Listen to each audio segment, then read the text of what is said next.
All right, next interview is up. I'm here with David Connor from the US, Yes, not the UK. from the David US. Connor Hair on Instagram. You do women's, men's, you do everything, right? I try. You try. Yes. I saw your salon in America. Where is it? It's in New Orleans. Really nice. New Orleans, it's big, Louisiana. right? Yeah, we have 22 people, and it's a lot, but That's crazy. It makes it fun. I like to be in a room feeding off the energy of other barbers, other Yeah. stylists. I couldn't imagine just working by myself in one room. No.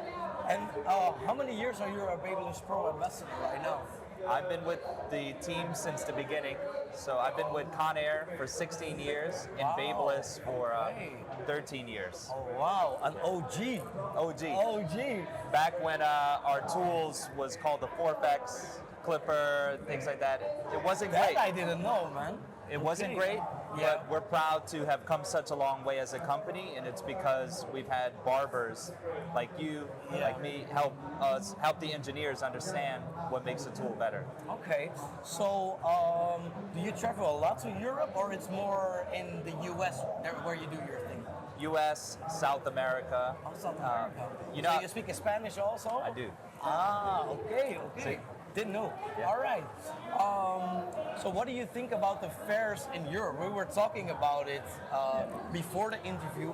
It's quite different, you say, like Europe and US. What do you think is really the difference between the I will approach? say the quality of the aesthetic here is much higher.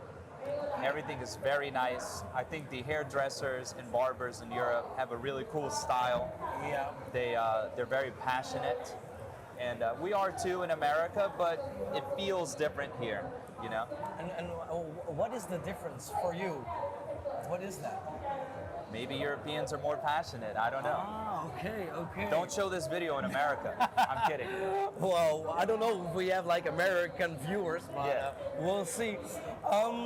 You have a salon, 22 people. How do you manage that? The best thing to do is to be hands off, and when things get all over the place, you come in and guide. But you can't do too much because, you know, hairstylists, barbers, we try to be rock stars. We want to do our own thing. Yeah, yeah, But in some form or capacity, I just try to guide and direct a little bit. yeah. But not too much because we don't like that. No one likes to be told what to do. No, that is. So you're in the industry for what did you say? How long? Since I was 11 years old, I started cutting. 11. I'm How did that 36 came now. up? How did that came up? Like with your parents or? I experienced my first fade on my own head at 11. Can you cut your own hair? No. Oh no. Okay. Okay. Yeah. And I wanted the boys in my neighborhood to experience the same thing. Their parents wouldn't take them to get a haircut. Yeah. So I would cut their hair. Their mom would call my mom and say, if your son cuts my son's hair again, we're gonna have problems, because I would ruin their hair. I was a bad barber. Okay. But they would come back 2 weeks later. Yeah. And, you know, now we're here. Tell me more about the education in America, because here in Europe, if you want to cut hair, you can just go for it the next day. Yes. In the US, you need to be licensed for different things, right? That's a great question. So now more than ever, Yeah. more and more states are not requiring barbers and hairstylists to have license. What do you think of that? I say go for it. Yeah. Yeah, I It think should be there's a lot open. of resistance, but at the same time, just go for it. You know, because a lot of education is available online. It's available at shows like this, Yeah. and if you want to cut hair, go for it. go for it. Yeah, just get started. Well, get started. I ask this question to every ambassador. If there are people watching who are new in the industry, what kind of tips can you give to them? First, just get started. Be patient with yourself, and give yourself 500 tries, you know? Yeah. If you're looking for people to practice on someone who maybe would never buy a haircut or afford a haircut. Practice on your uncle that's going bald, that shaves his head every week. You could practice the fade here, and when you're done, shave them bald, you know? Yeah. So just get started, be patient with yourself, and realize it does take time. It's a fun job. We wear what we want. We live how we want, but Yeah. it does come with hard work. It is really hard work. I always say, like, in 1 and 2 years, you get your driver license. Yes. And then you start really learn how to Yes. drive. Yeah. Good one. Last question.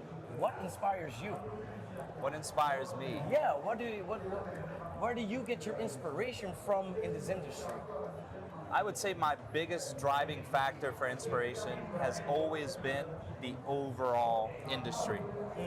And I think it may be the same for you, and that's why you and I are here, Yeah. because we are not just okay. There's nothing wrong with it, but we're not just okay with being behind the chair only. No. We want to see the industry as a whole. That's what Cosmoprof Bologna is about.